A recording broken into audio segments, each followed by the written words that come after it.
Iran ने अपने Bushehr power plant का बदला इजराइल के हरेदा पावर प्लांट को दहलाकर ले लिया है। ईरान का यह पलटवार बता रहा है कि वो मिसाइल के बदले मिसाइल मारेगा, बम के बदले बम मारेगा, ड्रोन के बदले ड्रोन से जवाब देगा। Oh my God! चाहे इजराइल हो या फिर अमेरिका, ईरान हर हथियार का तोड़ निकाल ले रहा है। ईरान ने ट्रंप के सीज फायर प्लान की कार्ड जैसे निकाल ली है। एक तरफ ट्रंप दावा कर रहे हैं कि ईरान से बात चल रही है। ट्रंप दावा कर रहे हैं कि ईरान टोटल सरेंडर के लिए रेडी है। The other side, I can tell you, they'd like to make a deal. And who wouldn't if you were there? Look, their Navy's gone, their Air Force is gone, their communications are gone. That's the biggest problem. It's very hard to communicate. लेकिन Iran military और leadership Trump से ठीक अलग बयान दे रही है।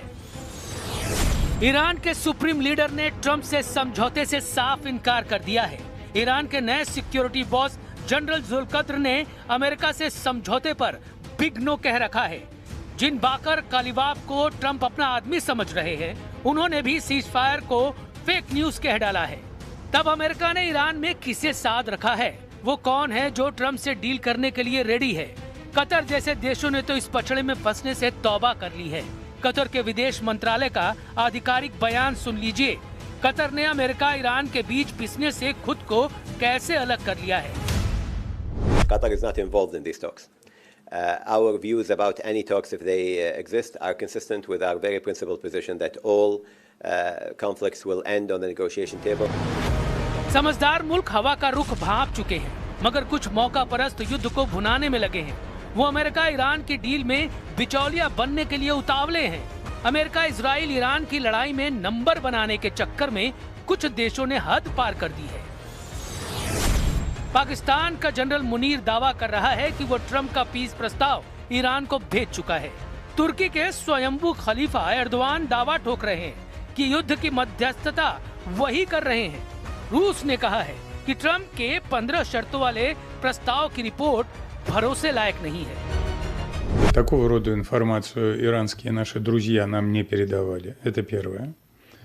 Второе. Мы не знаем, насколько достоверны все эти сообщения. रूस की बातें ईरानी मिलिट्री से मेल खाती हैं, जिसने जानकारी दी है कि उसकी सीज फायर पर किसी से कोई बात नहीं हो रही है। इजराइल ने भी युद्ध को रोकने का कोई सिग्नल नहीं दिया है। नेतन्याहू अपने सलाहकारों के साथ नए सिरे से सिक्योरिटी मीटिंग कर रहे हैं। उन्होंने सिक्योरिटी कैबिनेट को भी बुलाया है। इजराइल ने अब तक ईरान में अपने सभी टारगेट हिट नहीं किए हैं। नेतन्याहू का प्लान ट्रंप से बिल्कुल अलग है। ट्रंप दावा कर रहे हैं कि उन्होंने ईरान में लीडरशिप का सफाया कर तख्ता पलट कर दिया है। ईरान में नए ग्रुप के साथ उनकी अच्छी बातचीत चल रही है। We have really regime change. You know, this is a change in the regime because the leaders are all very different than the ones that we started off with that created all those problems. So this was, I think we can say, Jason, this is regime change. जब Trump युद्ध का खात्मा चाहते हैं तो Iran उन्हें झटका देने लगा है। ईरान ने सुपर पावर के करियर को मिसाइल से दहलाने का दावा किया है।